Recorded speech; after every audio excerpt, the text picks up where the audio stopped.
mahilig sa Welcome. movie. Hindi ako mahilig manood ng TV. Nung linggo. My video is getting recorded. Got to start again. Yung baba. Kasi nung So, Sabado, nalinis ko na yung taas eh. Box. Nalaban ko na yung sandalo at matawid sa bedsheet. Kasi nga, di ba, nang-under na depressed. Shooting. Pinupulot ko. There's our shooting. Oo, alcoholic nung 2 weeks. So, yeah. Kasi daw, Listen. para daw hindi nawawala yung Okay. nararamdaman niya sakit. Sabi ko, ganun pala nga ako po yun. Hindi sila sa pain tolerance.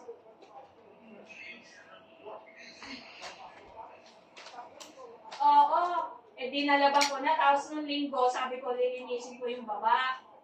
Wag daw. Doon lang daw ako sa tabi niya. Tapos sinong naku, pitong pelikula. Napanood namin. Tapos inuutusan ako sa baba. Tapos ninanakaw naman yung gamot. Sabi, oo, wala pa sa oras yung ninanakaw sa binubulat lang sa bag ko. Oh, nakita pala na doon ko tinago kasi nung Sabado nga nakita ko kumukuha. Tapos yung tinago ko sa bag ko yung gamot niya. Kumukuha, inilagay ko sa bulsa ko lahat ng gamot. Oo. Umiinom nung Librum ba yun? Yung sa yata yun, sa anti-depression yata yun. Kaya Lost bullets. Oo, tapos ang taas-taas pa ng hagdan. Kaya sabi ko, huwag na siyang bumaba, ako na lang ang gagawin. Pag naman inuutusan na So, yeah. bumaba, naku, nakikita ko yung gamot niya.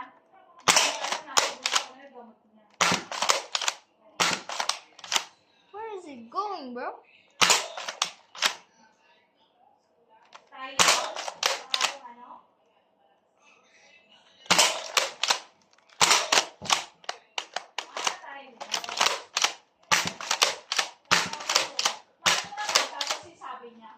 Sabi pa naman.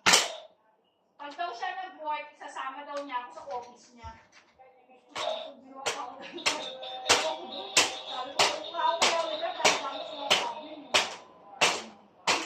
Kuya Oliver, may dementia po. 120. Pero 120. Depression lang yun, So, yeah. Na-depress kasi nagkasat. Just 2 minutes. Yeah, that's it.